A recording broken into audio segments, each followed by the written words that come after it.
Greetings and salutations. Greetings and salutations. Oh wait, I've got feedback somewhere along the line. There we go. I heard myself saying greetings and salutations, and that's not good. There we go. I'll always find something to screw up in this. Okie dokie, where were we? We were in the old sycamore tree. And we'd finished clearing out the mites, gone over to the kobold side. Oh, did it actually come through on that? Oh yeah, I suppose it would, because I've actually got it. Yeah, the way that I have it set up, it's not listening to the game, it's listening to my desktop, which is why occasionally if I forget to mute Facebook, you'll hear a ding. I also figured out how to break the subtitles. It's just by singing. If I sing something, it cannot figure out what I'm saying. I'm not going to sing for you. You people don't need to hear that. But it's always there if I want to insult somebody, but not get it recorded in the subtitles. It's just sing insults at them. So yeah, we cleared out the mite side and then found this area where we just couldn't get past because I have a feeling it's something to do with that and breaking into that and great stuff. I could go further down, but I'm not going to. There's the completionist. Well, you're going to need to hear that, I'm afraid. No, you don't need to hear that. Not for the moment, anyway. I'm far too not drunk enough for it, and I don't intend on getting drunk. So we're going to clear out the kobold side, mainly just for the completionist's sake, and also, you know, the EXPs. I found out this side is very heavily trapped, and we're not very good at seeing them. It's one of them advantages that I find with sort of like computer role-playing games is according to plan. It's automatically detecting the traps, and one of the things about playing on a tabletop game is you don't want to be that guy who is just continually holding up every single door that you open by going, I check for traps. I open the door, I check the room for traps. I go over to the lockbox, I check it for traps. It just feels so unnecessary. Congratulations, Octavia, you're stuck straight back in there. There you go. But at the same token, you know, it's like you don't really want a trap going off in your face. And to a certain degree, you know, computer role-playing games kind of get around that because it's not about you having to roll, it's a constant thing that happens. Ooh, a silver ingot. Silver ring, I'll grab all of that stuff. Oh, shoot. That's not good. Alright, well, maybe I should have been slightly more careful moving around. Giant spiders, great stuff. Can we... yeah, we can get a shot off. We got Valerie up in front, so it's not too bad. Let's move over there a little. Crossbow shot, yeah, sure. Let's see if we can make it 2 for 2 on the hits. We can't. Spitter moving in, but Valerie is first to intercept. And it doesn't even get an attack off. My character's still stuck all the way over there. He's not likely to move anytime soon. 1 hour per level. It's only, I believe that's caster level, not character level. So I might activate that later on. Can't move. Can I switch to my crossbow and shoot them from here? Sounds like an idea. Nope, I can't. Do it. There, still out of range. Oh well. Valerie, punch that one. I'm gonna charge up and hit that one. There we go. Problem solved. Yeah, the passive perception and to a certain degree it should be something that the GM is paying attention to when it comes to tabletop role-playing games. It's like, what is people's passive abilities? But at the same token, it's like one of the factors about role-playing games is that like the party has to be aware, has to be careful. So you as a GM don't want to be giving it away every single time of sort of like, could you just make a perception check for me? You don't want to make the traps too difficult that the passive perception never works. This trap is going to be slightly problematic. So, okay, Octavia, move back there and then move forward again because we've run out of range for shooting the spider, apparently. And there are certain games, I mean, if you go back to Neverwinter Nights, you actually have two options, because you can, it doesn't have passive perception, strictly speaking. Yeah, I wish that... Tear them apart! Repent!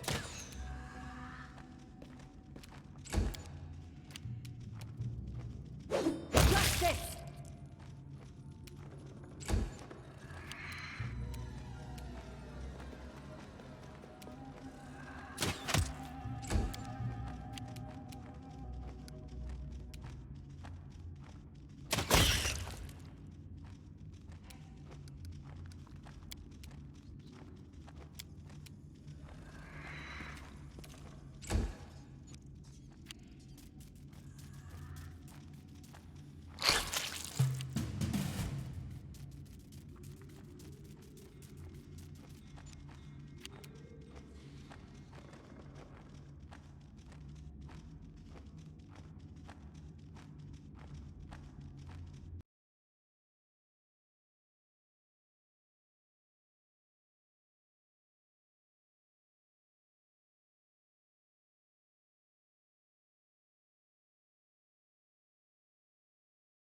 Bum ba bum, ba ba ba ba bum. Am I back?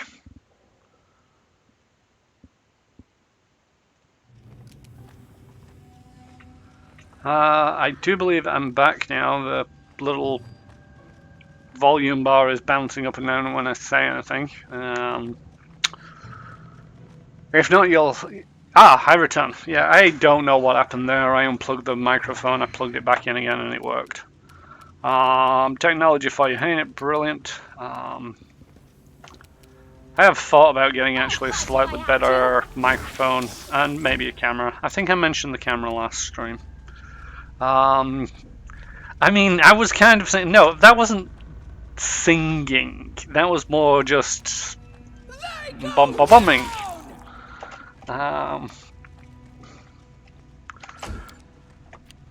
Yeah, no, I'm not singing. I've thought about it for a moment there and decided against it. What was I saying? So yeah, in Neverwinter Nights, you had you could actively search for things, and you would move at half speed, unless you were an elf, in which case you got a bit better of a bonus to your passive, and it allowed a passive. But on a tabletop, it's all like, you know, so many times where you've got to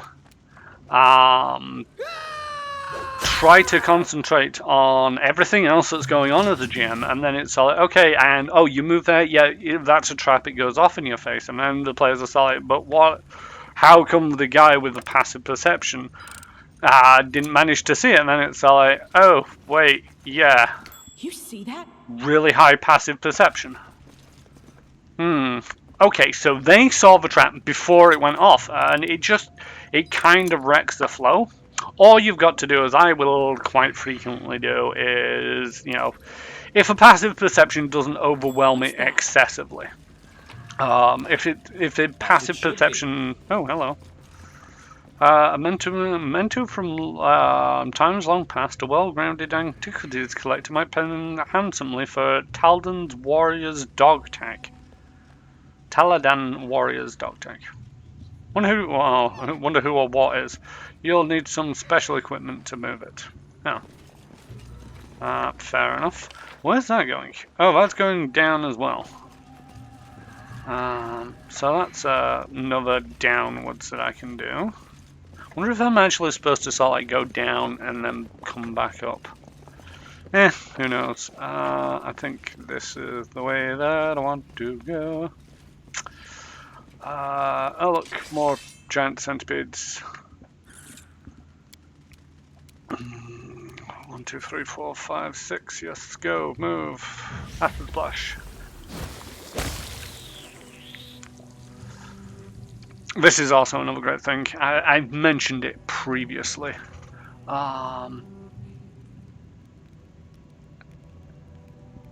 Yeah, 15 or 16 to passive perception is not too difficult. I mean, there's that feat that you can take. We're talking D&D here. But there's a feat that you can take that'll give you a +5, I think it is, to perception checks against certain things. I'd have to get my book. And it's not read. Oh no, here it is.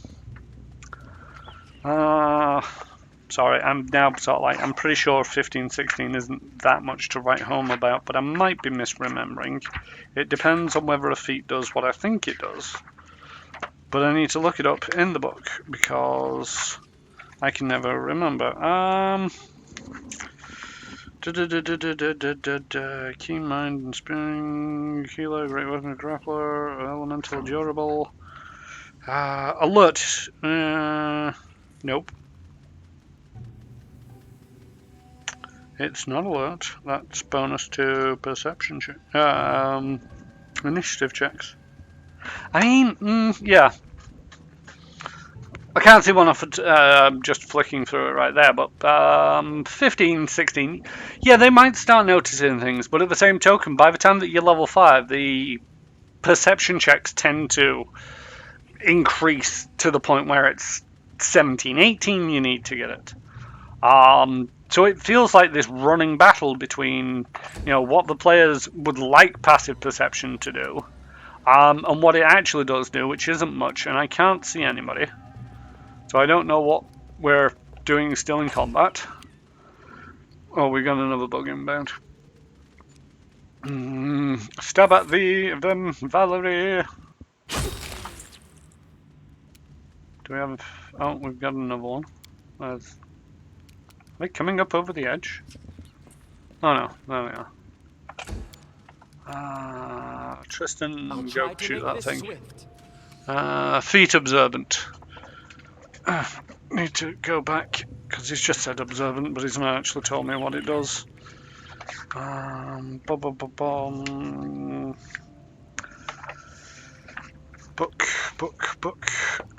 Next person.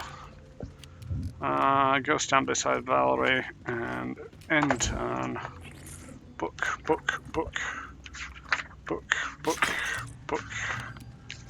Amory, go stab that thing. Bring it.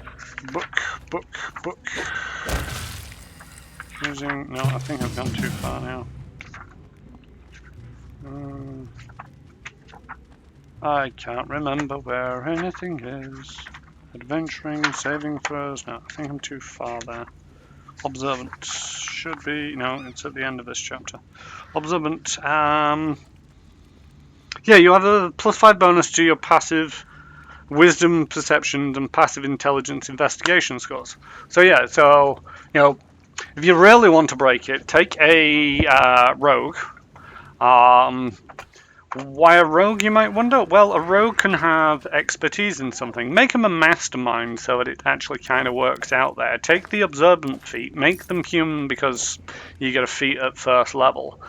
Put 16 into their wisdom, maybe even 18, but preferably 16 because you need to still have a fair amount of dex. And this was just a dead end. Oh, hello.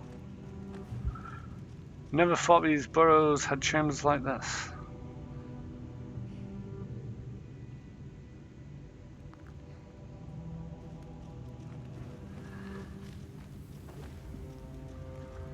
That was ominous? I'm gonna go with ominous. So rogue human, 16 wisdom, expertise, perception, and that's 4 plus 3 plus 5 plus 10, which is 22 passive perception at first level. And at that point, I think you can say, yeah, okay, maybe, you know, every trap that the players come across, that particular rogue is going to find them. But you really do have to build a character around it to really get it in there. Oh, this is also another path down. And more giant spiders. Great stuff. Everybody gather up and move.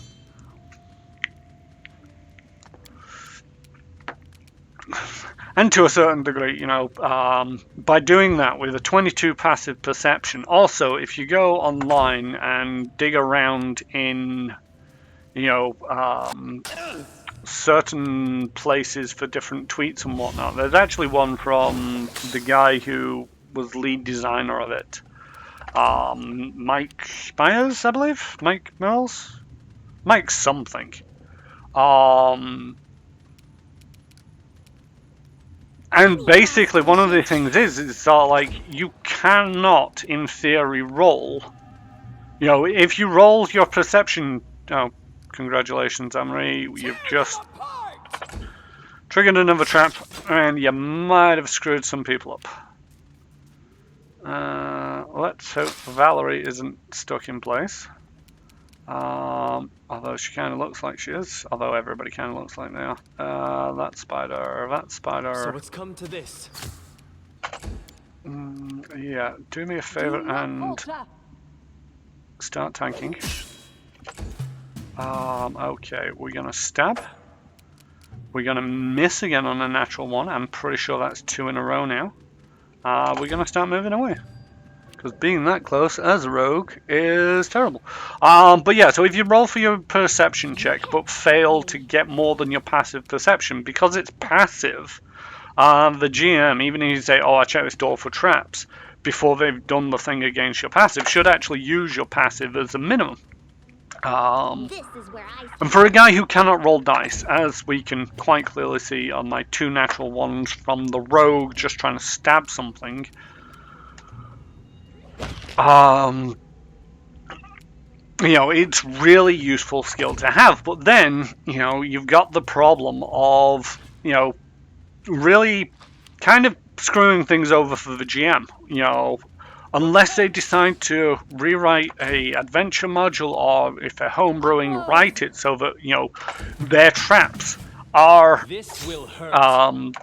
you know, the DC to detect them is like a 25, so the rogue has to roll high to get close, and then you're so like you're kind of screwing over the player there, because it's like, no, they've made a character for the sole purpose of finding traps, and now I've just raised the DC higher than they could ever possibly meet. And it's one of them reasons why I like playing adventure. I like running. Yeah, it is an all-encompassing curse. I'm actually surprised the other day. I spoke to my Pathfinder 2 GM and said, I want this item. And she said, well, it's uncommon, so roll a die. If it's above a 10, then you can find it locally. And I actually rolled a 16 on a die, a physical die. And I actually got the item I wanted. Of course, then we come up across an enemy that I couldn't, that somebody else needed a crossbow for, and my item that I purchased just so happened to be a crossbow, so they ended up borrowing that while I threw bombs, which I had since level 1, but never got to throw many. But anyway, that's just me ranting. Come on. And to be fair, it was a tactically sound choice. I wouldn't have given it up if I didn't think so. They didn't really put much pressure on me. It's just like, no, you best take this. You're more likely to hit. But yeah, so when I run adventure paths or anything of that sort, come on, Valerie, get with the group. I know that it's kobolds just over there, but I have a feeling that I'll take 2 steps forward and a spider will pop up. So I kind of want Valerie out of the web. And so yeah, I tend to run Adventure Pass modules and just play it straight. It doesn't matter if I know that the players are going to just be able to totally overwhelm it. Because yes, that is going to be slightly boring for them, but at the same token, if you've created a character, you know, one of my previous players, they like to run very fast. And one of the things is like they managed to clock up, I think it was about 500 feet around in movement if they really put their minds to it. And it's like, okay, that's great stuff, you know. But at the same token, it's like, okay, might have had these snipers at some point. And it's like, yeah, they shoot you, and it's like, oh, how far are they away? Because I want to be able to get up close to them. And it's like, they're 1,000 feet away, or they're, 50 feet more than your maximum movement. It's kind of screwing over the player who built their character just for the moments of, so like, a sniper comes out, and yep, these people want to talk. Gold skills, I want wish. 2 foot. Why I bite that bone? That is not far. Okay, this is just paintings made with soot. It seems like they're supposed to be supposed to portray dragons, but most look like cows with wings. Kobolds seem to be good at curing hides and decorating their caves with them. And we'll take the mushrooms, because picking up random mushrooms in the wild never seems like a terrible idea. Whoops. Okay, we can't talk to anybody there. Hello, kobolds, I'm just taking your stuff. Hope you don't mind. Yeah, a crystal ball. Is that just a merchant? Silver statuette, and the kobolds have turned this skull into a dragon-like creature into an skull of a dragon-like creature into an object of worship. As it should be.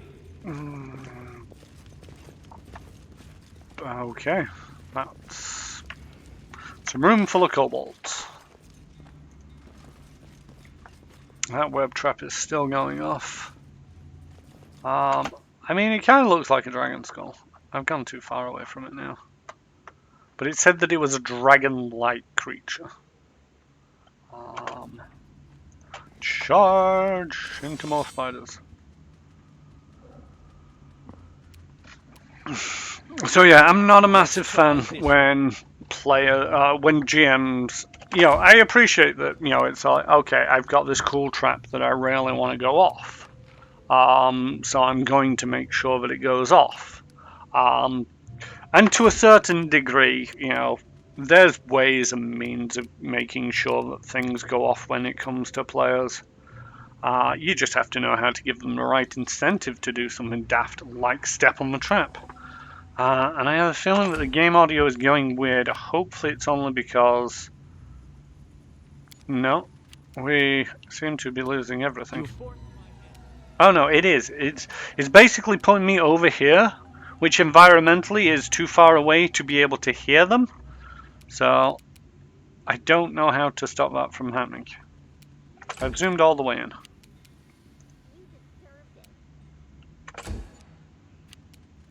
Stay behind me. And that's one of the disadvantages of positional audio, folks. Okay, that's over. Nice. 29. I didn't even know that was possible. My punch dagger is the by 3 multiplier. 12 plus 4 is 16. Wait. Oh no, 12 plus... okay, yeah, the modifier is multiplied on this. So it'd be actually 2 average on those dice. So that's not even maximum damage. 29, we're level 3. And 29 points of damage is not even my maximum. That's nice. That's a nice number.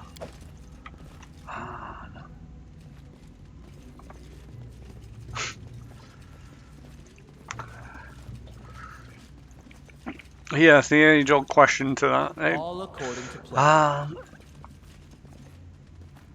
It is one of them odd questions. So I think it's supposed to be about the philosophy of it. I never did quite understand the philosophy. Bishfulness. No, password. Okay, apparently there's a password to get through that door. I don't know any passwords. Apparently they'll just let me open it. And what do I find in here? I find Chief Suit Sigale. Greetings, friends. Eating ends. I ask for help. My shaman Tartuk go to passage under old sycamore. Might fight might search relic. I'm afraid he can't do. Fine shaman. Kobolds then. Kobolds attack then. Queen Badar has been defeated. You have nothing more to fear. Defeated, evil mighty Queen. Glory, glory. I think it's an understanding of physics, lol. See, then the answer is yes, then the tree does make a noise, so why has it become a big subject of debate? No speak before chief. Friend strong, fierce, receive award. Where might Tartuk be now? Don't know, he leave. If find relic, enter sacred hall. Might not go this hall. We have might relic. I may need the relic to enter the hall if Tartuk is already there. Fine, I give might relic. Do you touch to door and enter. Then return relic. How's the war going with the mites progressing? We fight mites. Might break bridge. We break wall. Now, all quiet. There's someone in your dungeon I wish to discuss. Tartuk, bring them. This dumbhead shouts silly things, called Tartuk, Tartuccio. Can't talk good. The little tongue-tied monster accuses me of not being able to speak. Ironic. What word you have? What need have you of this dumbhead, Chief? They're just taking up space in your dungeon. Release them, Chief. How does holding a dumbhead prisoner serve you? Serves them right. A kobold prisoner is the proper place for Tartuccio's servants. I'm tempted to go with that one. Hey, Cap Drago? How goes it?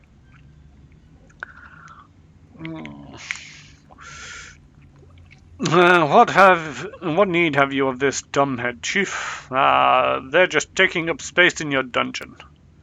Agree, useless creature. Release! We will speak later. Farewell. I love the way that my character kind of knew that they were. Someone recently released kobold prisoners attracts your attention. Let us strike out and forget. Tell me more about the story of Tartuccio and the kobolds and getting locked in their prison. There is nothing to say. The gnomes needed servants to seek the artifact, voiceless, diligent, and numerous. He subdued the kobolds by idle talk and trickery, the despicable buffoon. A battle with the Staglog and possibly Barony awaits me. I would appreciate the help of someone as skilled as you. Well, I have to go. I hope we never meet again. Probably should say that one, but I'm kind of curious just to take them along anyway. You have no preference on your name. That's great stuff. I would just call you Cap then, because it's just slightly easier for me to pronunciate. I'm not very good with names, just in general. You know, I appreciate that I played role-playing games, and some of them names are just bullshit. But at the same token, it's like, no, just, you know, I used to work in a bit of a call center. One of the clients' names was Adele, which is spelt Adele, and I'd never seen it before. So I looked at it and it's like, I'm going to go with this. Picked up the phone, rang the client, and it's like, hi, yeah, can I speak to Adele, please? Adele. Oh, Adele? That doesn't say Adele, not in a million years, but okay, I'll speak to them. Because names, well, that wasn't a very good story. Fine. A battle with Staglord and a possible barony awaits me. I would appreciate the help of someone as skilled as you. I must go restore my strength. I shall return to you later, in all my glory. It is time for me to continue my journey. As long as I've known you, you've constantly freed people from prisons and chains. Is that a coincidence or a good habit? Just those imprisoned unjustly. How do you know if somebody's been thrown behind bars unjustly? If it was up to me, I'd destroy all the prisons and set all prisoners free, and then any of them who did harm could be dealt with without chains. Yeah, preaching to the choir. I kind of delivered Tartuccio since saying during that. I'm still on the lawful goddess alignment. What is she though? That's my question. Lawful doesn't actually give. Oh no, here it is. Oh, that's interesting. Does it actually? Yeah, no, it just has bits. So yeah, chaotic.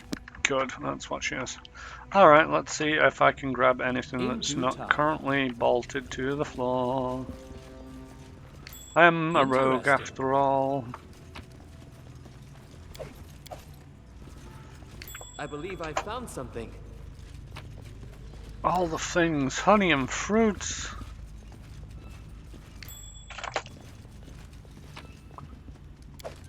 Follow my lead. The size of this room's shelving suggests it once served as a lot of human miners who abandoned this place long ago. So many things lying around. That is not far.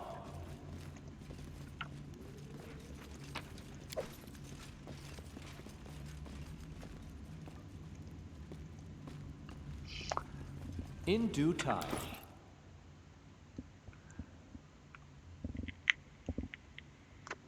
It's curious that they've got the magic item symbol behind them. I mean, it could just mean that they're collectible and have more of a meaning than... Right, so... this side was slightly easier, I guess simply because I didn't have to fight the mini-boss on this side.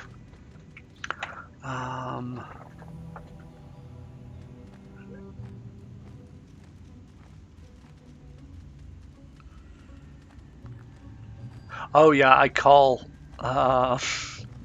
everybody Bob if I can't pronounce it correctly. It's just really bad if I go around calling everybody Bob. Not that most people seem to mind, but at the same token it gets confusing when you're 5 Bobs in and it's like, alright, no, I'm just going to have to start giving you guys numbers because Bob, for all of you, is just now confusing me. I also have a terrible, I'm a developer by day, Pathfinder by night, hey. And when I declare any programming variables that I'm just going to temporarily use, I always call it Bob. And occasionally I'll forget to remove them, I get in trouble if I do that, but at least they always know who to blame because they're always called Bob. I found a miner's lever. Lever. See, without context, it could be either. The remains of a miner's camp deserted centuries ago. And was something just giving out yipping cheering then? Zimar Casimir Opera, fastened to the chest are metal plaques etched with names of Talbor's cities. Oh, that's the time. Okay. Yep, on it, let's go down that way. It's probably going to be a quick dead end. Oh, it's actually not difficult to get up and down. I was expecting an athletics or acrobatics check. I don't actually work on games. Unfortunately, I work for a company that deals with stuff. It's all kind of boring, but you know, it's all databases. So, you know, but I'm good at it. And it pays the bills. I have to keep reminding myself of that. Spitting giant centipede. I do not like the sounds of that. Yeah, you just crawl up to me. I'm just going to murder you. There we go. No spitting for you. Tristan taking that one. Or don't. Yeah, classic company stuff. I would like to work in video games, but I don't have the head for those kind of numbers. And you know, it's one of them where it's, especially in the UK, it's not that easy to get into. I can think of one development company over here. Oh, two. There's Codemasters and there would be Frontier Developments. They're about the only two development companies I'm aware of in the UK.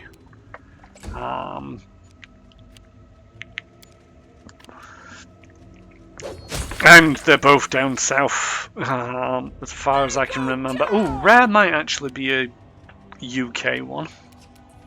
So it's come to this. I seem to recall there being a problem with Sea of Thieves, and people were complaining how it won't get fixed until the next working Monday. No, until the Tuesday, because the Monday was a bank holiday in the UK.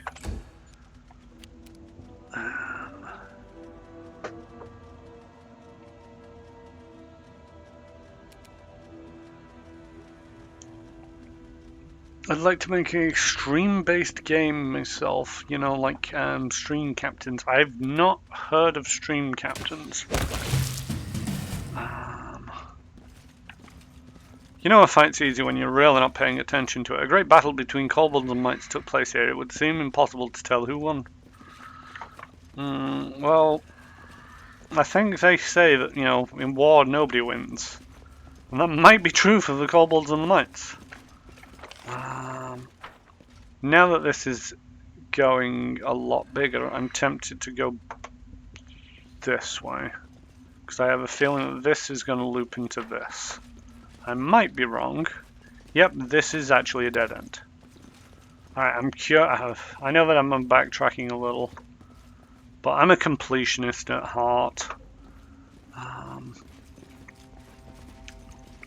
But yeah, and I just don't have the mind for the math behind video games. You know, I could probably make a video.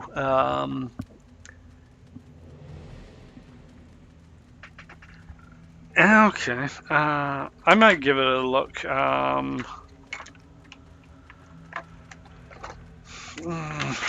Index card, do you have anything important on? Nope.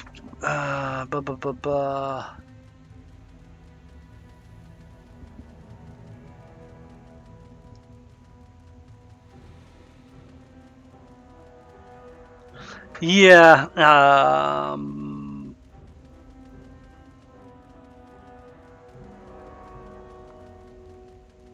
Stream Captains, that was it. Stream Captains. I mean, to be fair, I don't exactly blame people from pulling out of the UK. Especially if the government's going to be doing things like that. It doesn't excessively surprise me. but at the same token, it's a bit of a shame that there isn't more over here. But at the same token, it's one of those things. There isn't actually much over here. Was speaking to a friend the other day where it's like, because we were talking about the British economy thanks to the lockdown, and it's like, the economy's struggling because people aren't spending money, and it's like, really? I'm spending lots of money. Because I'm not having to spend it on things like transport getting to and from work, and I spend a lot of time on my own board, so I become very much an impulse shopper. And it's like, but are you spending on the English economy? And it's like, well, the English don't really make much, do we? This will hurt. And even if we do make something, is it really of an acceptable quality / cost based on what you're getting?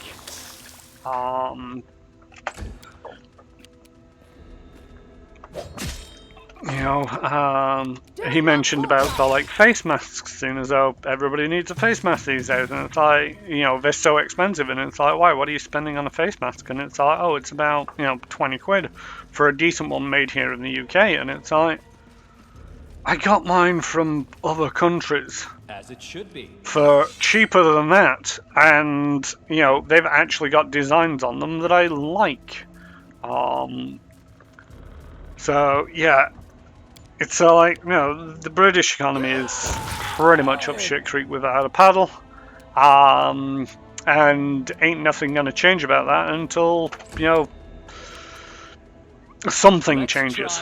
And I don't think it's going to be reasonably possible in the near future to be able to do much on that front. Which spider's going to move? He's going to bite me. I don't like him. You missed. Kill him. This is where I step in. Murder it.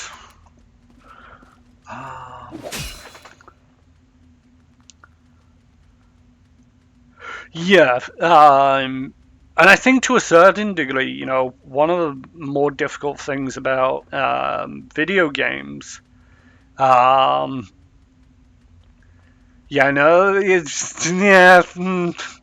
Let's not get too much into UK politics and making me king. People would regret that rather quickly.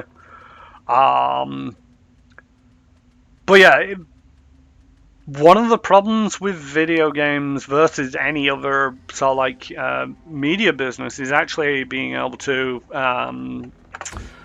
make the plot and make it interactive. There are some games that you can get away with. For example, SimCity, not so much The Sims, and your classic shoot 'em up. They're always a easy one. It's not like you put things in the way of the player and they get killed.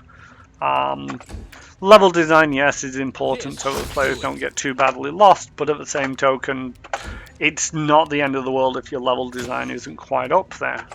But at the same token, when it comes to making a movie, for example, you need an engaging plot. I'm not going to say that is very easy to do, but at the same token, you just need one plot. And you can tweak it, and you don't have to think, how is anything going to interrupt that and make it broken. When it comes to video games, Kingmaker here, for example, I am playing a lawful good rogue. That shouldn't really work, but at the same token, I could be an evil character. And how is that going to...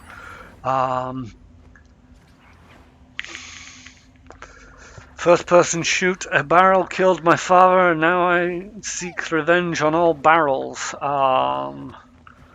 It's probably been done.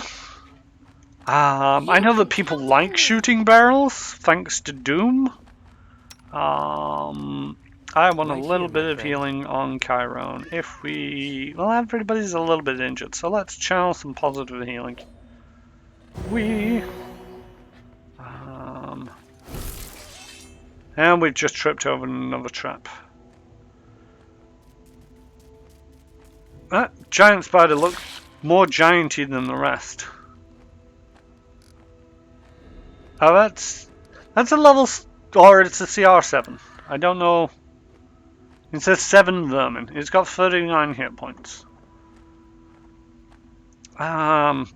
Okay. Let us. Nope, can't move. I don't think. Let's just shoot you. And let's see if we can move away. We can't move away. Great stuff. I think it might be time to start pulling out all the stops. Tristan, bless us. More don't. This is probably the worst place in the world that we could have tripped over a trap. Amory just hit it. That's what you do well for a living.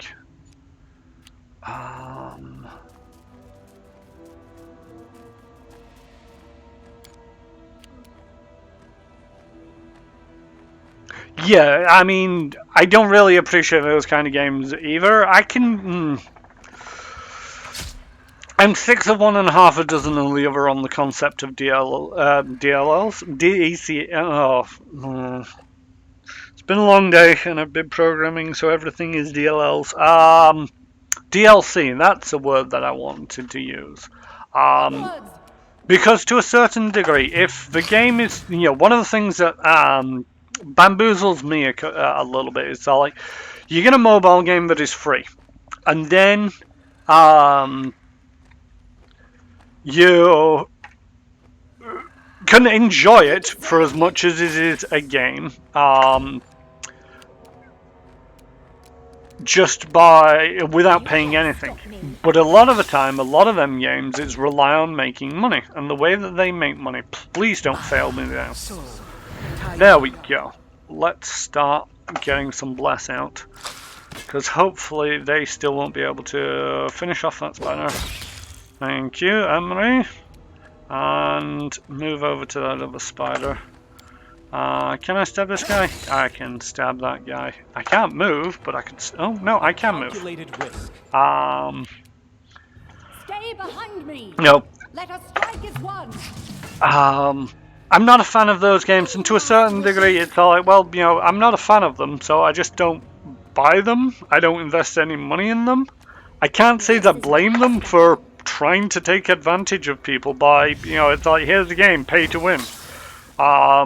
Because it's up to the person who's paying the money at the end of the day to be sort of like, no, I don't want to spend all of my money on this one game just to be able to quote unquote win it. This will hurt. Spider actually isn't too bad, it's just really terrifying seeing as though we're stuck in the web. And that was that giant spider on Valerie, and it was still, oh my word, come on. You got a sliver of health left. Come on. Tristan, you can do it. Nope, you can't. Emery. Nope. Chiron, back round to you. Stab it. Let's try this way. Valerie. Do not falter. Lindsay, yet again. You deserve Last it. person. Oh my.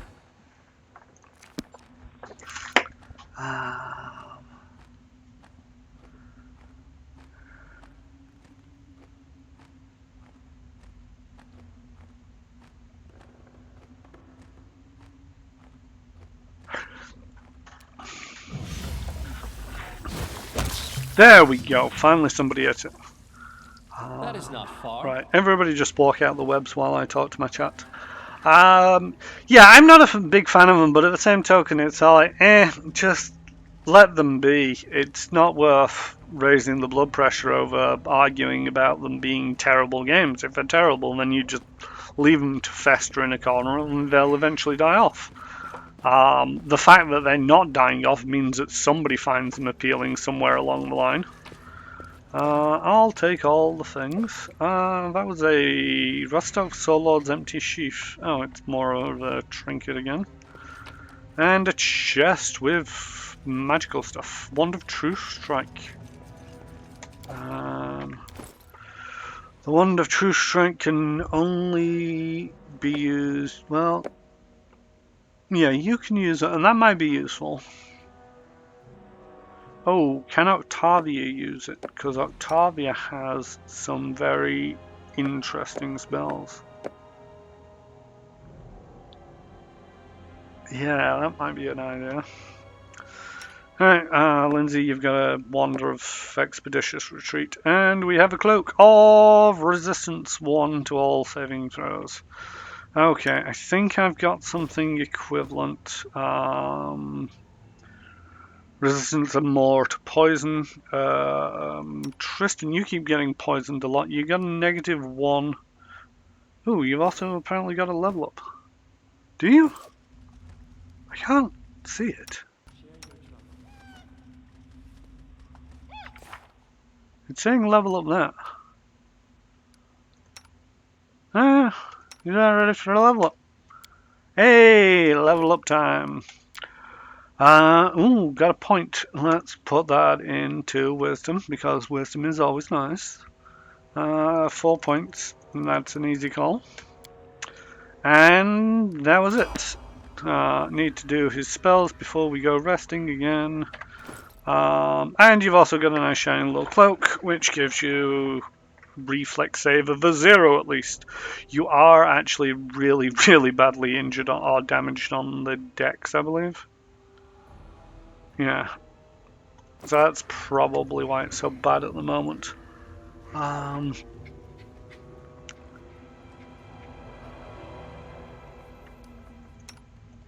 mean, if we actually look at character stream perception 18, going by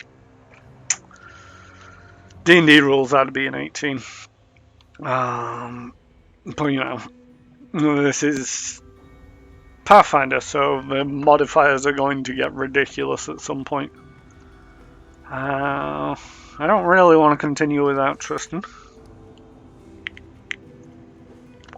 So we're kind of stuck here waiting for Tristan to break out of these webs. I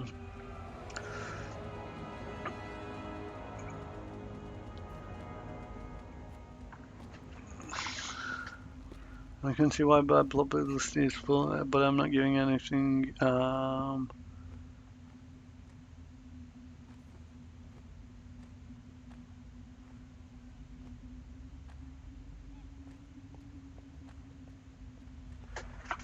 Sorry, I've been trying to. The only game that I went maybe about. I felt like I played those games where I can get things done. Maybe Shadow Arena, not heard of that one. Raid Shadow Legends, still not heard of it. People said the worst attention you can give a game is none at all.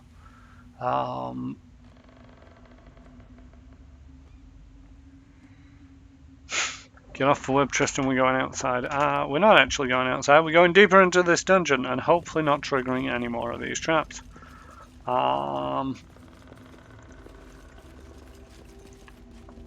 Need to actually get that dex damage off Tristan at some point. Oh look, more spiders.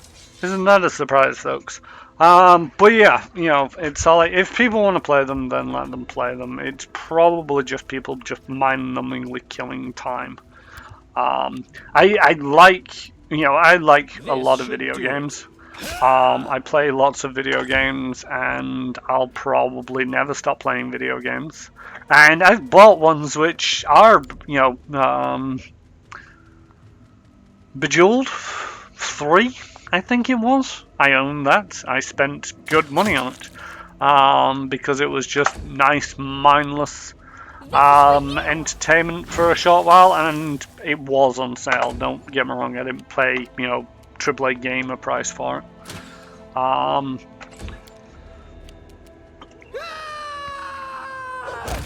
And at the end of the day, you know, it's like, spend money on what you like and support the businesses that you like. You know, like I said, there's like 3 video game developers that I can think of. And when I say video game developers, I'm talking your AAAs, not, A or at least calculated risk. AA Repent!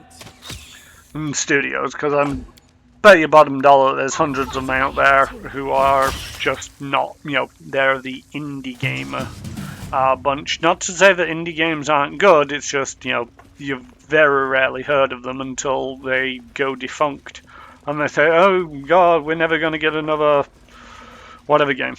Oh look, more spiders. And I have a feeling we're also about to fall over another trap. It's just one of them things which says there's a trap. No, there isn't a trap. I honestly expected a trap between the spiders and Valerie. Lindsay. I'm not focusing fire. Go murder that one. See? Told you. Murder. And you go murder that one.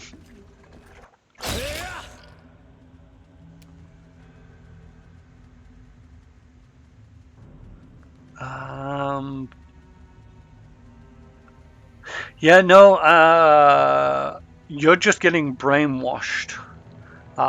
Slowly but surely. No, I can't say that I've heard of Raid Shadow Legends. I might have seen an advertisement for it. But I just mentally tend to turn my brain off when it comes to any form of advertisement. Especially if it's for a mobile game. The only mobile games that I've ever been a fan of, and they have also made the transition to Switch for like an indie developer, is Kariosoft, Kariosoft.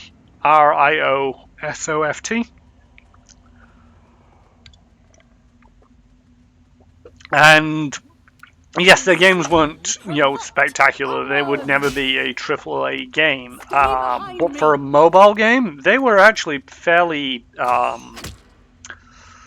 it's a management simulator game. They all were, but they have a huge series of them. The first one was like Game Developer Story, or something along them lines. And basically you start off with a small gamer development company with like 2 people. You can hire more people, you make video games, they get released, and you make money. And then you're basically building up your studio's rep, ironically enough, given what we're talking about. But then after that, they sort of like made Hot Springs Story, where you're the manager of Hot Springs. Grand Prix Story, where you're the manager of the Grand Prix team. You see that? Dungeon Village Story. I'm not sure if I'm getting all the names precisely wrong, but you can pretty much figure out what they're all about. Broken a nail. Well, get over it. Done and done. There we Follow go. my lead. Okay, now you're stuck out in front and the spiders are coming. Goodbye, Octavia.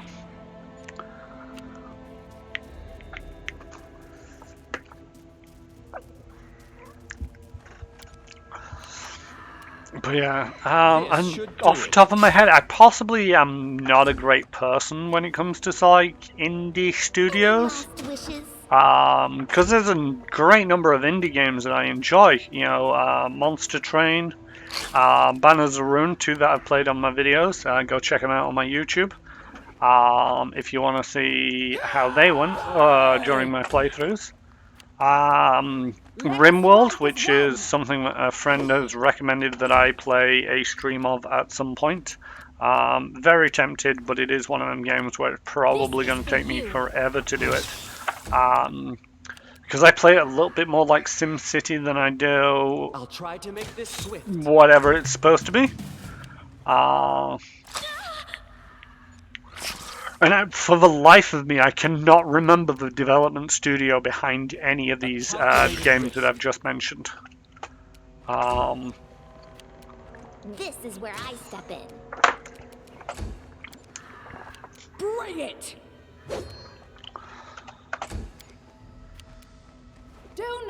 altar. We've entered that stage again where I can't hit anything. Octavia, run away. Alright, just So somebody it's kill come it. to this. Come on, change the look around. Change the look around. Somebody just hit something. No? Okay. Serves you right. There we go. Okay, we're on to that stage yet again. Hey look, Nightbot listened and gave the link to the YouTube. So yeah, Rimworld is sort of like, a friend of mine at work compares it to sort of like Dwarf Fortress, where basically it's a really big world, it's procedurally generated, there's lots of people milling around on it, but you crash land on it, you're in charge of a small settlement, and you've basically just got to try and look after these people. But the game is very much trying to kill you. And at certain times, you know, it will just screw you over. But that's part of what the game is supposed to be. It's not supposed to be a game that you're supposed to sit down and win every time. Do you think there will be this many encounters spread out in a TTRPG? I don't think there would be this many encounters. I'm not entirely sure, because one of the things that you can actually do is set it up to basically play by the Pathfinder core rules, and it will only ever be, you know, the damage and the so like spells per day and the rest of it that you will get. But at the same token, it's all like I gained 18 experience for killing 3 spiders there.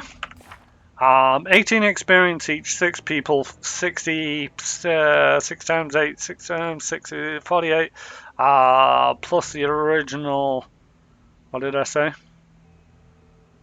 60. So maybe 100 XP for them 3 spiders. That might be comparable, I don't know. I'd be tempted to actually go away. Once I've completed this, I might actually go away and buy the size of the structure makes it obvious that it was not built by kobolds. I mean, I didn't really think any of this. The floor is sound. That gives it away that it's not built by kobolds. Let's have a quick save in there. Why not? And we've made it all the way to this opposite wall. And I'm guessing that will be going upwards. Map. Old Sycamore Caves, yeah, that'd be going upwards. Nothing interesting. Protection from law, decorated scarab. No, not really. In due time. I'm tempted to go away and buy the Kingmaker Adventure Path and actually see how much of it is. Oh, hello.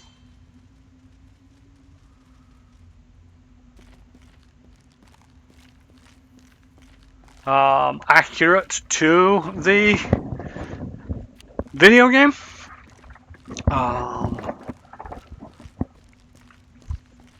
You know,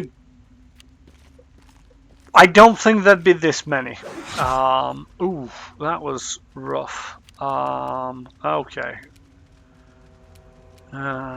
Dread Skeleton Soldier. Do we know anything about these things? Well, the Dread Skeleton Soldier is a 3-2. I'm not excessively concerned just yet. This way. That doesn't really bother me. Let's have some inspired courage.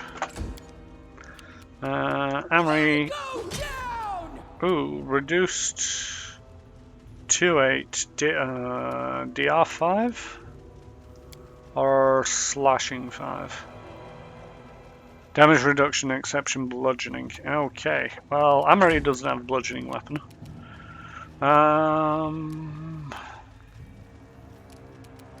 You should have an ability.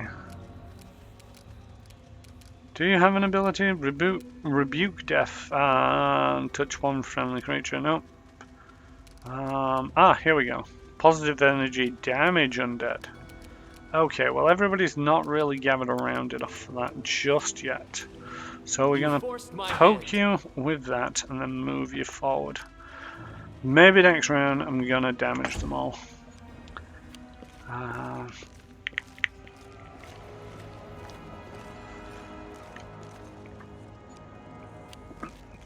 Yeah, the bony boys aren't messing around, but the same token, they didn't do too much damage against Amory.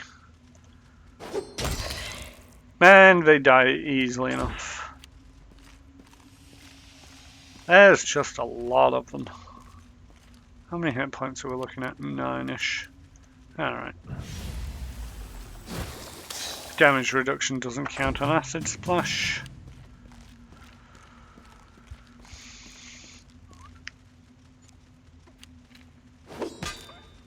Still can't hit. Stabby stab. Nope. Third natural one. Lindsay, stop that and shoot that guy. Nope. Henry. Reduce damage. Tristan, it's time for you to do your thing. Oh. Well, okay, Tristan, you tried at least. Did a little bit of damage to everybody, but not quite as much as I was hoping. What kind of damage did he do? 2d6, maybe. If I saved or not. Octavia, yeah, go with that guy. Ooh, nice. Although you barely hit. Ooh. A calculated risk.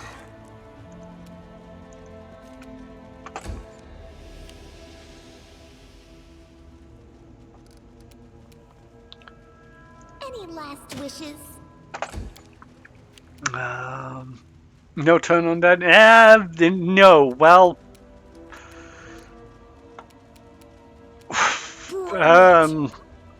clerics don't turn undead. They channel energy. And this is what you get: is channel positive energy, damage undead. All creatures within a 30-foot burst centered on the caster. Damage amount equals to 1d6 plus 2, or 1d6 for every 2 levels of cleric beyond first. DC is 10 plus half a cleric's level plus the cleric's charisma modifier.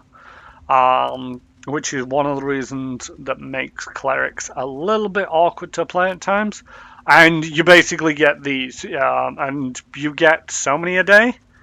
I can't remember how many you get a day, but you can get a feat to be able to channel more of them. But yeah, you can either heal people or you can damage undead. That's essentially the Pathfinder equivalent of channel turn undead or channel divinity. I'll try to make this swift. Poor Tristan can't catch a break. Alright, yeah, I need to focus fire a little. They're all a little damaged. Stay behind me. Nope. You can't stop me.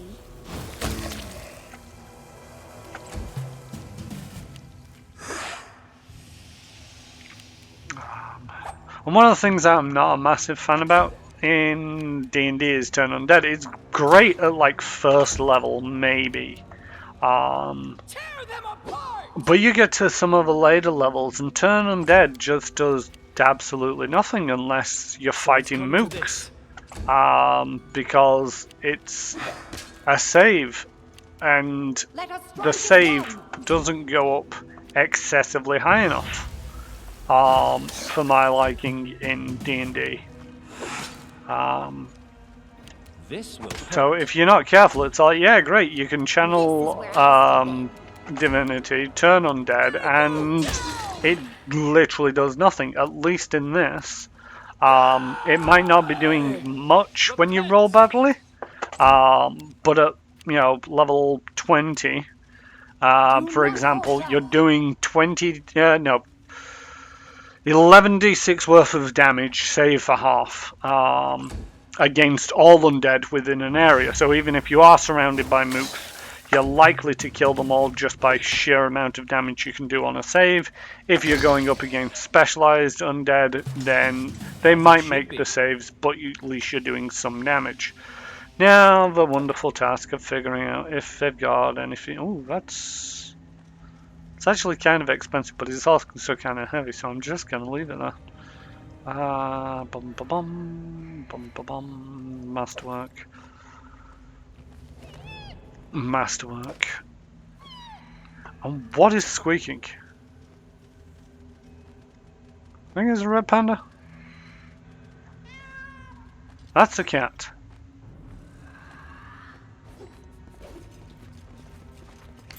What a find! Oh yes, what a find indeed. I did as you asked.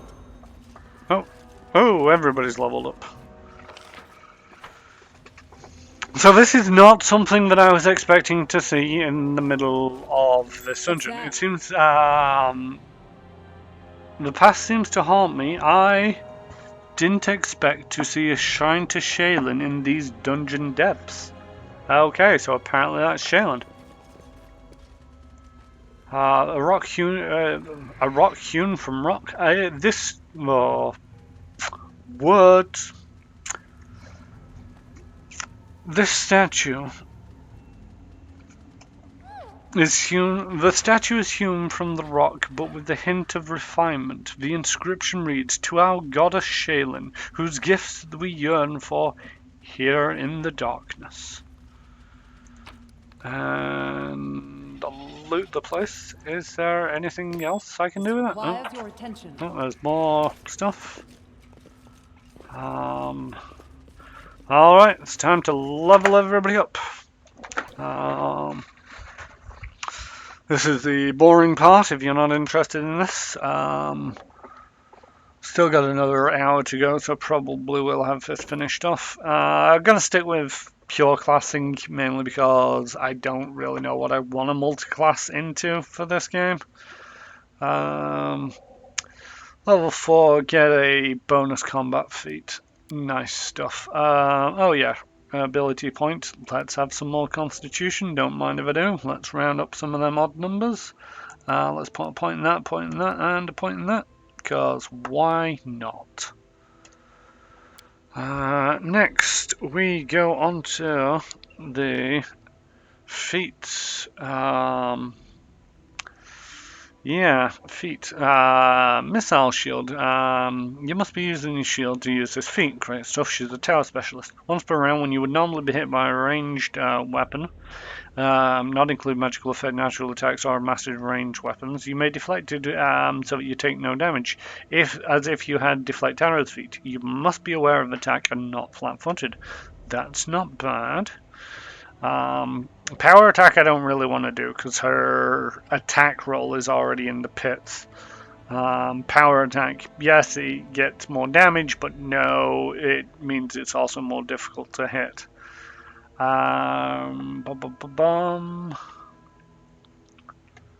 Endurance. +2 to athletic checks and +4 on fortitude against fatigue and exhaustion. You may sleep in light medium armor without becoming fatigued. I love the way that it says you may sleep in light or medium armor without becoming fatigued. Not once when I've ever been going camping in this game has it ever turned around and gone, hey, you know what, your Valerie is sleeping in light armor. She's now still fatigued. Hey, Ali, how's it going? You're late. Yeah, not too much has happened. It's been a bit of a dungeon crawl. Lots of spiders. Lots of waiting around getting stuck on webs. Me putting the world to rights a little. And talking about video games in general. Excited for spiders. You worry me sometimes, Ali. You really do. I lie. I know It says ally. I say ally, but it says ally. I'm terrible with names. We've already been over that one. Armor focus. I've already got shield focus. Oh no, I've already got heavy armor focus. Oh no, I don't want that one. Combat mobility. I'm not making opportunity attacks. Not with this one. Ooh, combat reflexes. You've only got a +1 to dex. No. I think I'm probably going to go with the first thing that I saw, which is this missile shield, which just allows me to negate one ranged attack. We're just at the moment leveling everybody up. In true Pathfinder style, everybody levels up at the same time, although Tristan was a little bit earlier than others. And it's not too bad. It's mainly feats, but it's also a bit on the stat. Now, this 1 point isn't going to do any difference apart from to the dex. So I think I'm going to put it into the dex because why not? Because I also think to a certain degree she'll get a feat. Oh no, does she get a feat? No, she gets a rage power. Ooh, rage powers. I did not think about this one. As a standard action, the Barbarian heals 1d8 points of damage plus Constitution for every 4 levels. This ability can only be used once per day. The Barbarian must be at least 4th level to select this rage power. That's not too bad. Deadly accuracy. If a Barbarian scores a critical threat while in lethal stance, she applies double the lethal stance bonus when rolling to confirm the critical. Ooh. Swift foot, 10 feet of movement. I'm tempted to say renewed vigor. Lethal stance? I don't know. I don't like it when it doesn't give you the sort of like the there's somewhat where it's like, oh yeah, it goes up every so many levels, so this at this level and this at this level.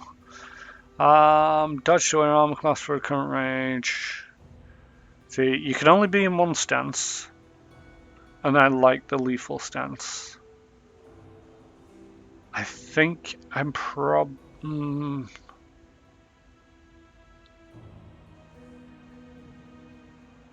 gonna go with deadly accuracy. I got Tristan for healing. Amory doesn't need to have renewed vigor.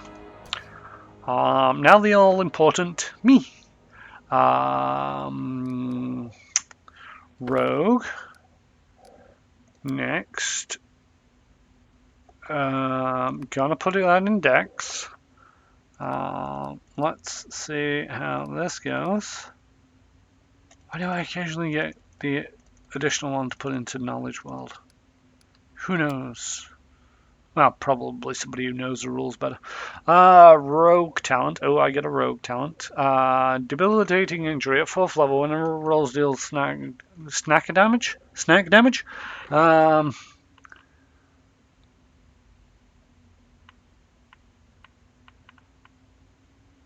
What happens when you mix a rat with a spider? Terrible things. That's all I've got to say about that. Causing you to take a penalty for 1 round. The rogue can choose to apply one of the following penalties when damage is dealt. Bewildering, the target becomes bewildered, -2 to AC. The target takes an additional negative for all attacks made by the rogue. At 10th level and 16th, the AC is attacked by the rogue by -2 to a total of -8. Disorientate, -2 penalty on attack rolls. Hamper. All speeds are reduced by half, minimum 5 feet. The penalties don't stack with themselves, but additional attacks that deal sneak attack damage extend the duration by 1 round. Cannot suffer more one penalty of this ability. Okay, that's not bad. And what do I have here? Uncanny dodge. Can't be flat-footed. doesn't lose the dex bonus to AC if the attacker is invisible. Loses dex bonus if immobilized. The character with this ability can lose AC if an opponent successfully uses feint action against them.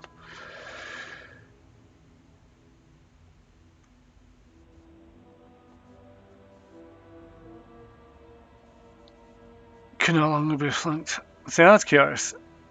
That one is essentially useless if you've got the uncanny dodge. Yeah, if you already have uncanny dodge from a different class, you automatically gain improved uncanny dodge instead, which you get at 8. So if you were playing this, you'd either lose out on that bonus when you get to 8, or you'd have to hold it at 7, put 13 into something else. Anyway, choices.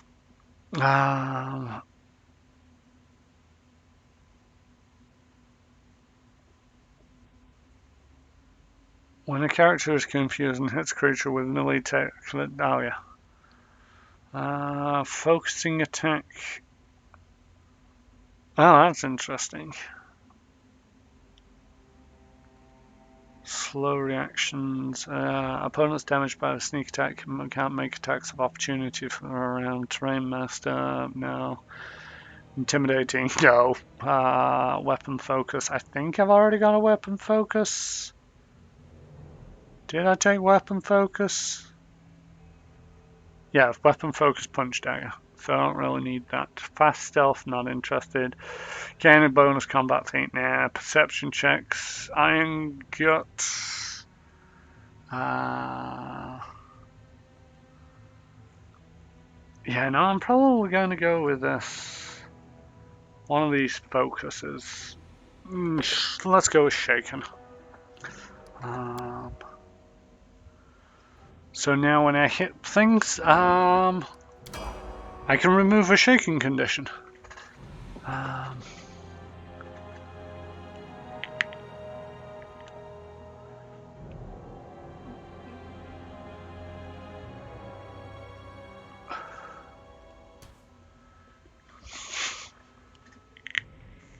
Yeah, running a game while watching a stream would probably not go too well. I mean, yeah, no, running a game you can get away with. Maybe playing a game you could sneak off and watch a stream. I don't recommend it to anybody to do that. You really should focus on what your GM's telling you. Because they put a lot of effort into these things, and you not paying attention is just rude. Level 2 spells. I get to choose 2 of these, and I was trying to do summon creatures at one point, but gave up on it. Sense Vitals.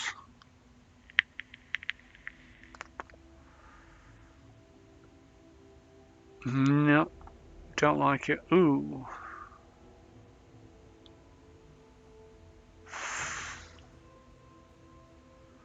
These are sometimes really useful. Cat's Grace, Eagle's Splendor, Fox's Cunning. Shouldn't there be like 3 of us, or are they at other levels? Or maybe not open to the Bard. Blindness is good. It's a curse, it's permanent. Probably gonna take Cure Moderate Wounds just in case. Delay Poison. Glitter Dust. Yes, Glitter Dust is a thing that is really useful. If you're fighting invisible or things that go in and out of invisibility. And we have the Rogue Wizard, who is on for a level of Rogue. On for a level of Wizard. I know what I said. Bum,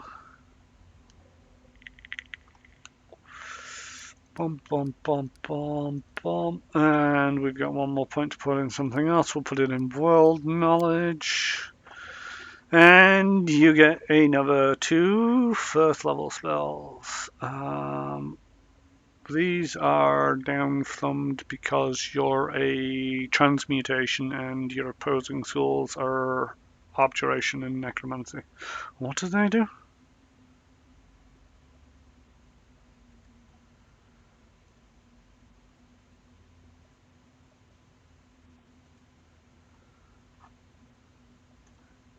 I don't know what they do. Okay, Hurricane Bow, 1 level a minute. Any arrow fired from the bow that you are carrying while this spellcast deals damage if it was on side larger than it actually is. That could be useful. Stone Fist. You already have Stone Fist from your abilities, I believe? Oh no, it's a telekinetic fist. Touch of Gracelessness. Half dex. Fortitude saves half dex penalty. Single touch. Reduce a creature to a fumbling clown. Penalty. I mean, I'm gonna take Hurricane Bow. And then I'm probably going to take Burning Hands. Because being able to burn things is always useful.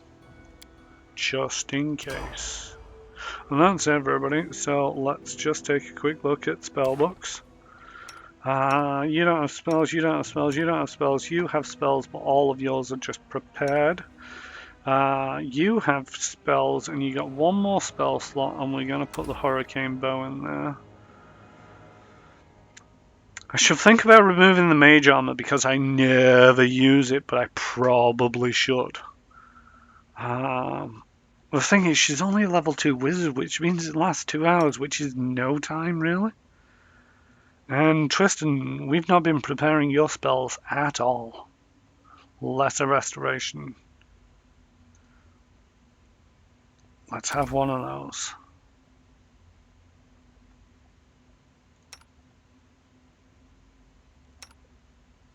What is your level 1 spells looking like? We've got 2... We don't need Bless. But we can convert them into Cure Light Wounds. I'm pretty sure I can convert your thing into Cure Moderate Wounds. I shall have to check that.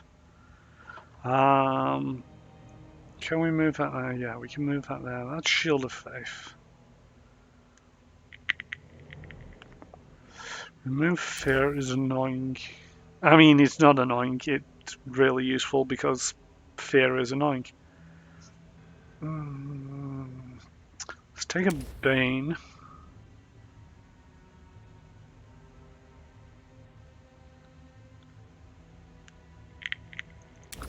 Let's say Protection from Evil.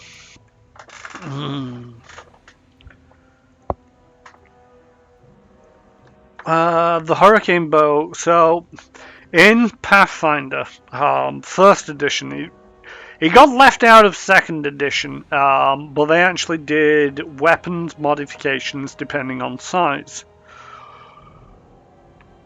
I don't think they've done it as strictly with this game, because, although maybe. But one of the things that you can do is you can get weapons that are bigger or smaller. And you usually base it on your creature size. So humans are medium creatures, so you run around with medium weapons. And in some cases, you can get weapons such as this one, which were oversized.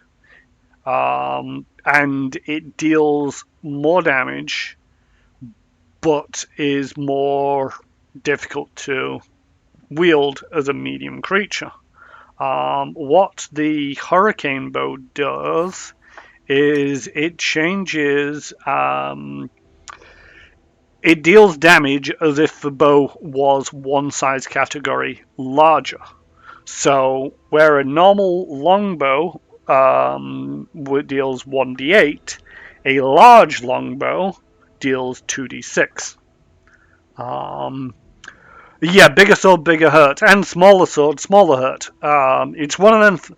It's one of them mechanics that I kind of liked from Pathfinder that I never really got to experience, but it is sort of like it makes sense. You know, if you as a human have a long sword and then you give it to a halfling, they'll struggle to wield it.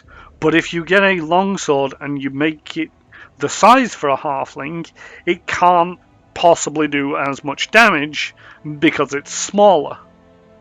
Um, and that was a mechanic, and one of the things is like you had to, you know, when you were looting places, if you found something that was really nice but is small, then you'd have to figure out a way of getting it bigger.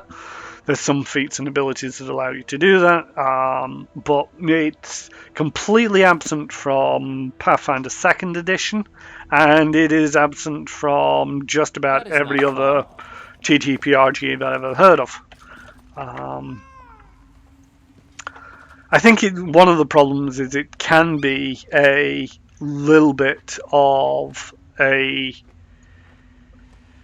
kick in the teeth for some players because it's all like, oh, I want to play a halfling, but they're only small, so I'm not going to play them. And especially when you get into Pathfinder and all of the different races that are available, you know, you can have a tiny creature running around with a tiny two-handed sword, which is no bigger than a human short sword, if that. But at the same token, you know, an adventure path is written for mainly medium creatures, so the chances of finding something that is appropriately sized if you're not a medium size kind of goes against it. So they probably removed it just for that mechanic alone. Anyway, everybody's just leveled up, so I'm going to quick save it because I don't really feel like going through that again. And we've got another centipede. Great stuff. Consider provoked. And that's dead. Anybody else? There's another one. Where is he? He's down over there. Alright, Lindsay, move forward. Charge. Can you see it now? Then wait there.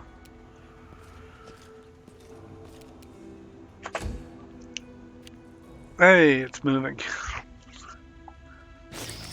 Ha, you missed. You forced my hand. Bring it! Tear them apart!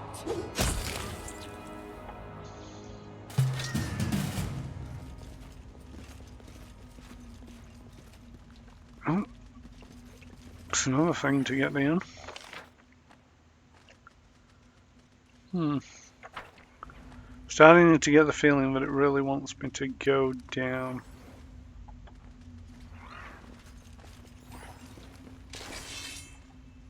More centipedes.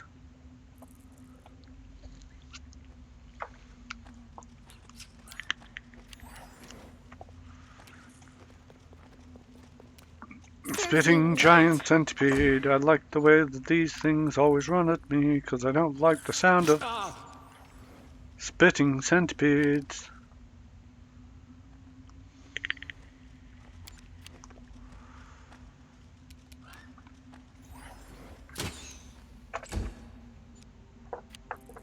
It's gonna be one of them, is it?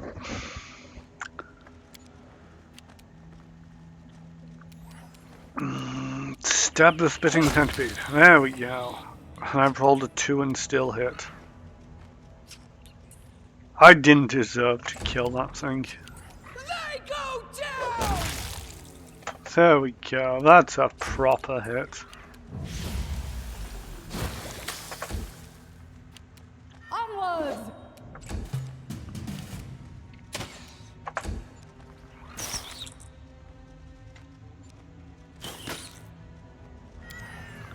I'll try to make this swift. Come on. There we go. That's a proper hit. Moving on.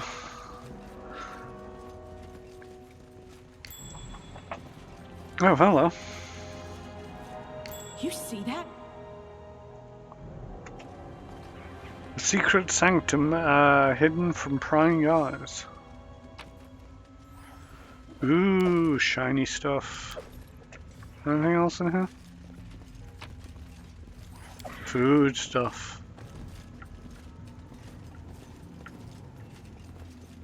Hidden stuff. In due time. There's the way out. That's kind of cool.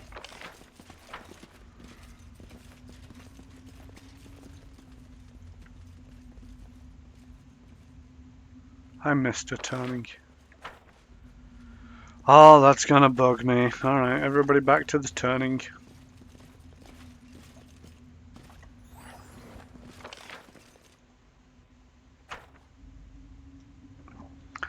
Blah, blah, blah. I've been trying to work a way of working something into like that for Starfinder, as I feel they're printed guns. You can print them for small creatures, but was thinking more expensive, but consider making them a -1 weapon.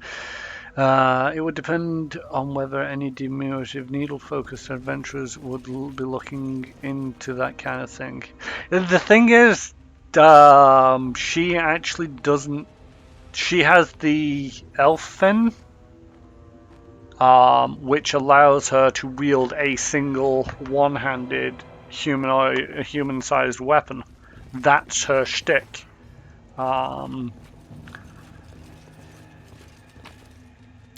Yeah, this was cheerful. I mean, I kind of regret coming back now. I mean, I got stuff, that's great. But this is just all depressing. And what is the red panda doing? Okay, now... Right, well, we found out what was in that alcove that we missed, or I missed. Let's get back to where we were. But yeah, just because she's got the elfin means that you don't need to modify the weapons in size as long as it's single-handed.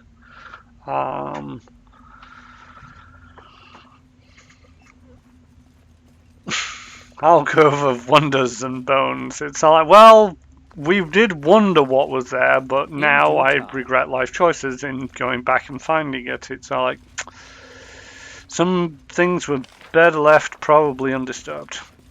Oh look, more centipedes! Let's try this way. Stabby, stabby, stab, stab.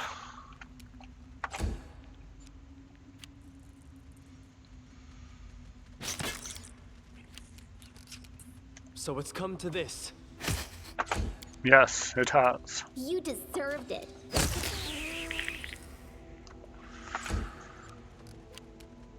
This is for you!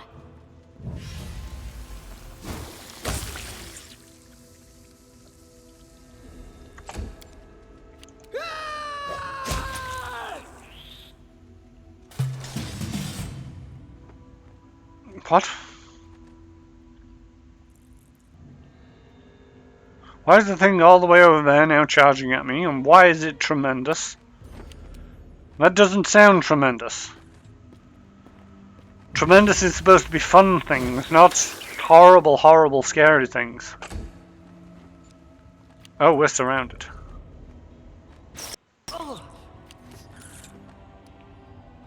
For the love of God, make your saving throws, man. Oh, you did. Right. This should do it.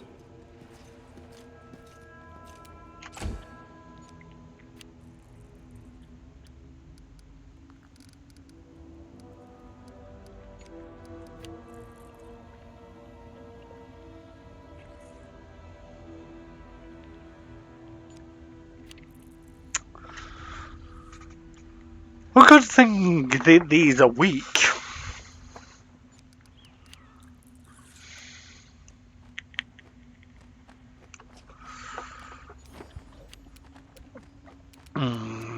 Who's this gonna cover? It's not gonna cover. Everybody move to there. Now you're gonna cover everybody.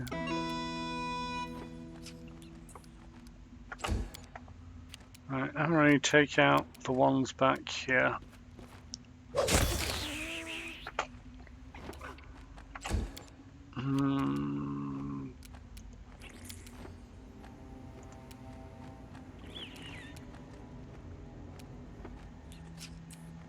Just move as close as you can get that way, Valerie.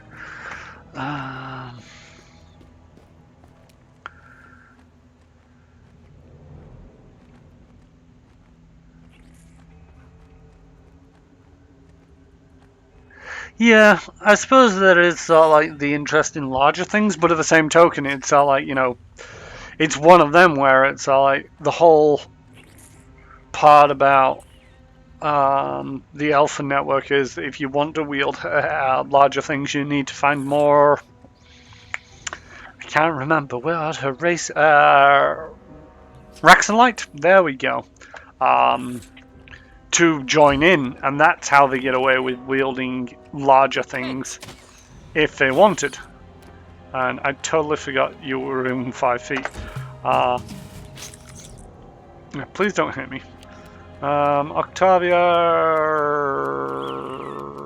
kill that one. Fight if I have to. Okay, don't kill that one. Huh, you missed. Okay. I'm from right where I want him. A calculated risk.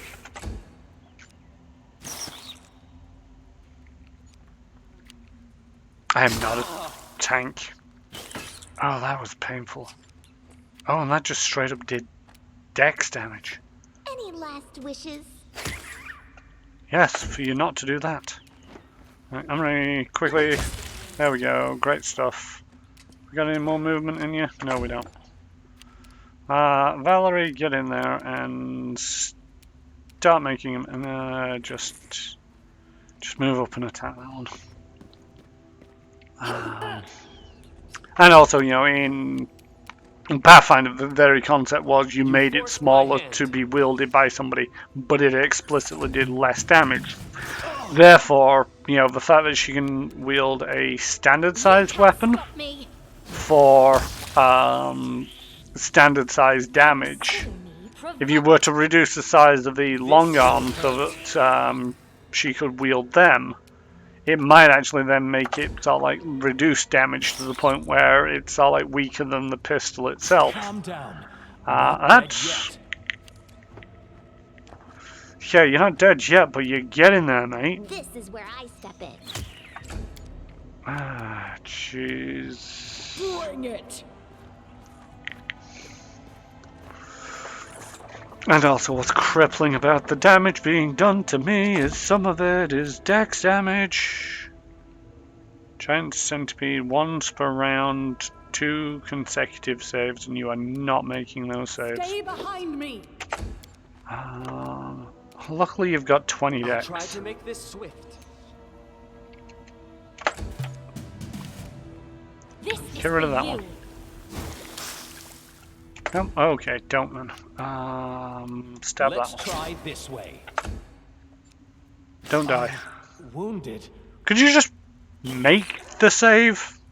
Maybe? Serves you right.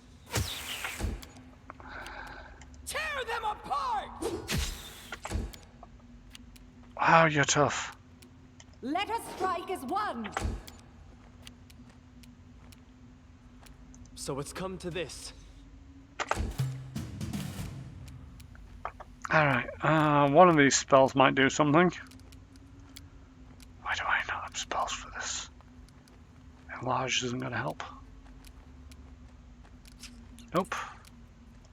Yeah, try that. Not bad. Not bad. Still not dead though. This should do it. How much health does this? 92 hit points. Calm down. Well, at least you're Training pays off. dead.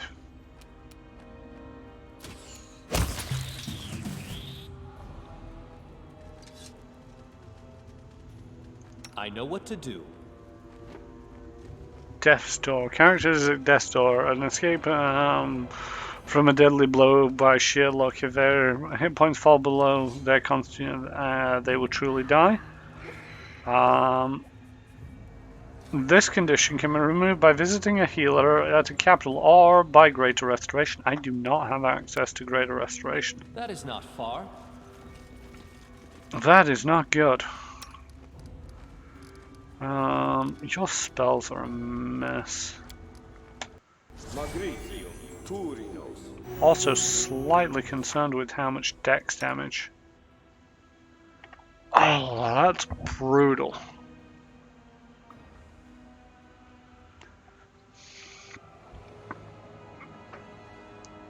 That is brutal. I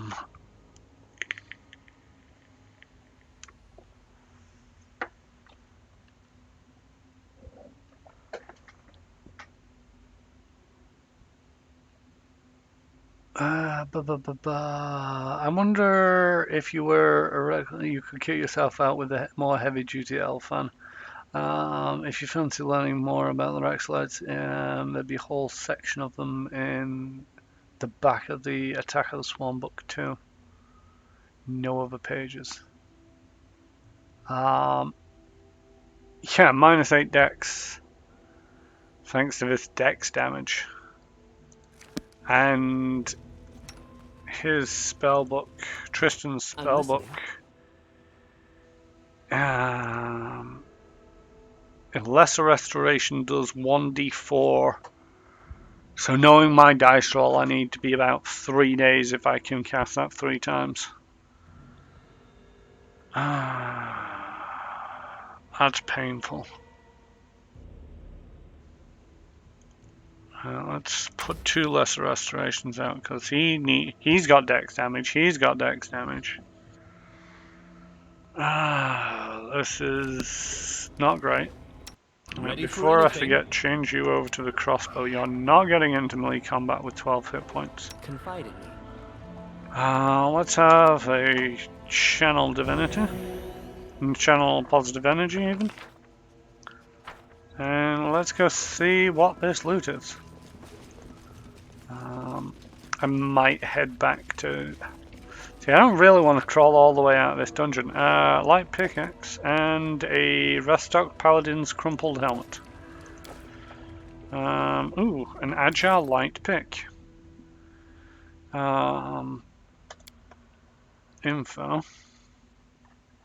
Agile weapons are unusually well balanced and responsive. A wielder with the weapon finesse feat can apply dex modifier to damage rolls with an agile weapon in place of strength. This damage modifier is not increased for two-handed weapons, but is still reduced for off-hand weapons. I mean, is there anybody who can use that at all? Who's got the dex for it? Not really. So it's just Fender trash.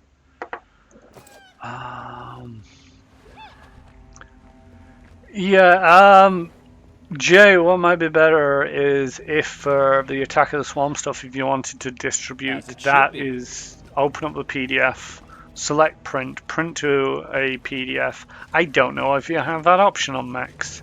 I know on PCs it's an option. Because you can, if it isn't an option, you can actually set up a PDF printer.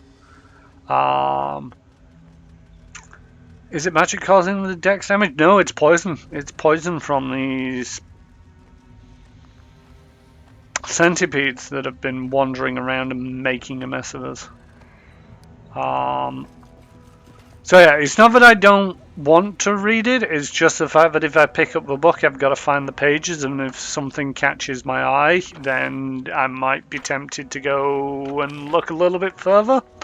And I just don't want to risk that temptation. All according to plan.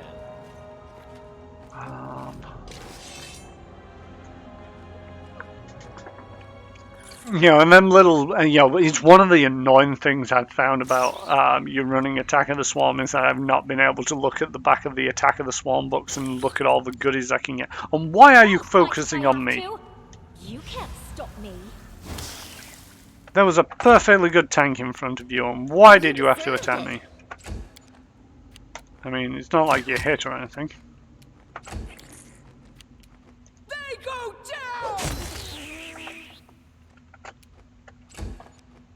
A calculated risk. But at the same token, I appreciate that a lot of the back of them books, the Starfinder books, tends to be focused on the chapter at hand. So just reading all the blurb in the back may be more spoilerific than you might intend. Consider me provoked. Oh my word, come on. Any last wishes? So yeah, for the most part, I've not even cracked open the book just to take a quick squint at the stuff at the back. Oh hey, the Keymaker, how's it going? Tell you more about what exactly? I have a YouTube channel. Where's the webcam? I don't have a webcam. Who wants to look at my face? Also, I've thought about a webcam, but it's like, investment. Maybe, maybe not. Who knows? Plus, as well, you won't be able to see much. Me, it's been years since I have seen you. Yeah, that's true. God, when did you quit? I mean, leave. It's been a time. The other thing I'm not a massive fan of is, you know, sort of like putting my mug up somewhere just to sort of like show it off and then cover up some potentially important part of the stream. 2016, 2017. I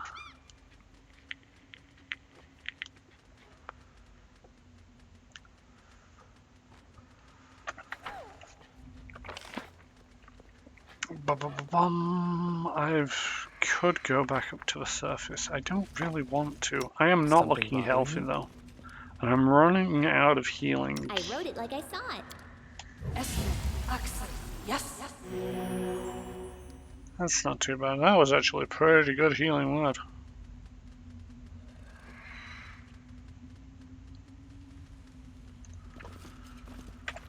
Let's save it and continue. There's plants down this way. Very pretty plants.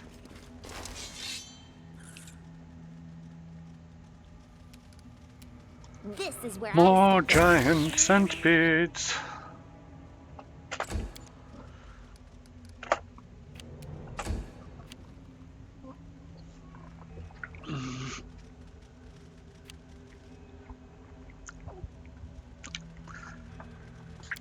Yeah, I'm on. I appreciate that, you know, people have very strict schedules, which is one of the reasons why I'm kind of streaming at weird and wonderful hours. You know, because it's like, you know, at this time there's literally not much else going on, and by this point, many things that could have been busy have also died down. So it's a reasonably safe. I also stream on the Tuesdays a lot earlier, but again, it's one of them where it's like, I can definitively try and make time for it. Because one of the things, I've been speaking with a few other streamers, and it's like, one of the things that they say is having a very strict schedule kind of helps with getting repeat viewers in. And yeah, I've got work tomorrow. You speak wisdom. Yeah, the thing is, just as a bit of an aside, me and the Keymaker used to work for the same company and alongside of each other. But without going into details as to who, to the what, where, when, I spoke to my boss about this whole fact that we're in isolation and the psychological number that it's doing on me, and he's basically agreed that as long as I get my 37.5 hours in a week, he doesn't care when I do them. So I kind of have permission to arrive at work late. We're all working from home. Will be until New Year probably. So yeah, until then, doesn't really matter too much if I'm up late and wake up late and get into work late, because nobody cares. That said, though, we are going to start considering closing off the stream. We found another secret passage, so let's see what we got going on behind here. In due time. There's no dragon skull. That's disappointing. The collapsed soil drags some buried treasure down here with it. Someone is going to be disappointed when they find their hoard missing. Ooh. Don't know what that was, but I'll take it. A headband of inspired wisdom. It's a cleric who wants wisdom, isn't it? And you don't have a headpiece. Ta-da! You are now more wise. If only if it was...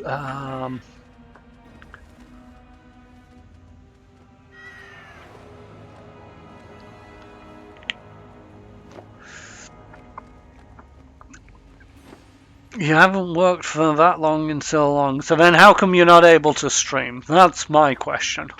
If you're not doing a full 37.5 hours,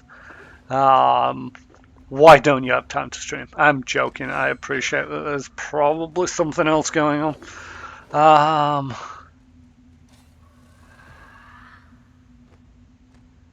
Yeah, no, the numbers are... let's try and get off this subject a little bit, but yeah, the numbers are actually escalating up to the point where they were before they actually instituted the initial lockdown. So, you know, it's effective suicide if they don't put us back into lockdown, but it's economical suicide if they do put us into lockdown. So basically, I started off on the stream. We're pretty much up shit's creek without a paddle. Any which way you cut it.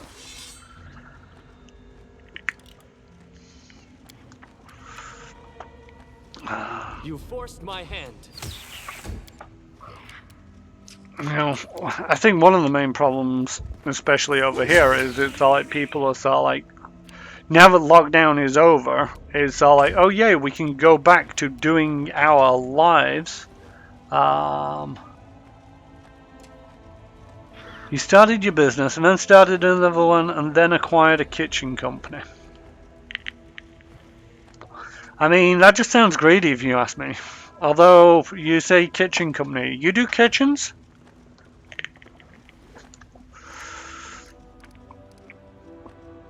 This is for you. Yeah, move it forward a little. Kill that guy off.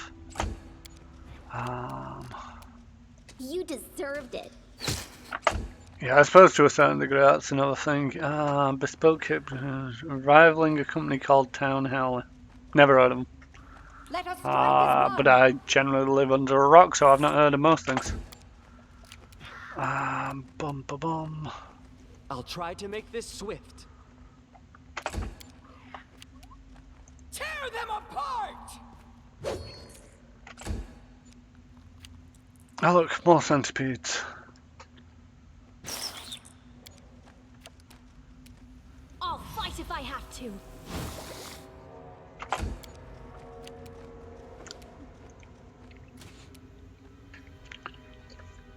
Yeah, there's been a lot of people where it's like mixed feelings about lockdown and spending more time with people, less time with people. Why are you not doing things? A calculated risk. Move up and shoot the thing. This will hurt. Okay. I'm guessing you did attack and it was a miss. Any last wishes? There we go, that one's out of there. Do not falter. And hopefully we'll hit this one sometime soon. It is inevitable. Not bad. Okay. I am probably going to call it here. What is the point in this game? This game is a plot-based game. You've caught me at a little bit of a bad time. I streamed 2 hours on Tuesday by starting off this dungeon. I've streamed another 2 hours today, and I have just been still in this dungeon. I'm playing it in turn-based mode, which is what I think is also slowing it down quite a bit. And also, I keep breaking off and start talking to people. But no, it's not really RuneScape. It's more probably Dragon Age is the more popular thing that I would say that it's like. It's plot based. It's you got a party. You create one character. The rest of them are random characters spread throughout the game that you pick up. It's based off of a tabletop role playing game. So it's kind of like Dungeons and Dragons for slightly more masochistic people, I suppose. And yeah, there's a plot. The game is called Pathfinder Kingmaker, and hopefully, eventually, I hope to become a king. It's not gone that far yet. We're on hour 16 now, and I've still yet to, if we look at my quest journal for a quick moment here, if I show completed stuff, I've done 1, 2, 3, 4, 5, 6. And failed a 7th thing because I'm playing the good guy, and that's quite it. These are sort of like the first parts. There's like 87 achievements to this game, I think it is. 74 achievements, and I've played 16 hours, and so far I've got 1 achievement.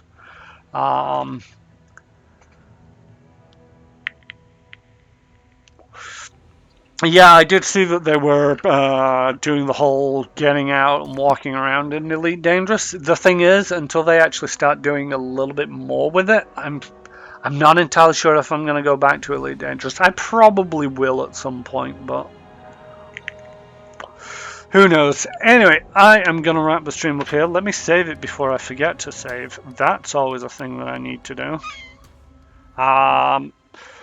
As always, thank you for coming. Like I said, I'm probably going to think about streaming for 3-hour stints just to try and get, I looked at how long this game is going to take to play through, and with how many hours that's going to be, it is going to be a lot. So I might bump it up to 3, but probably not next week because I want to get a break advert thing in the middle there. When I say advert, it's just a screenshot. And yeah, so see you all next Tuesday. Don't forget to drop us a follow if you're not following. And I'll see you then. Tidy bye.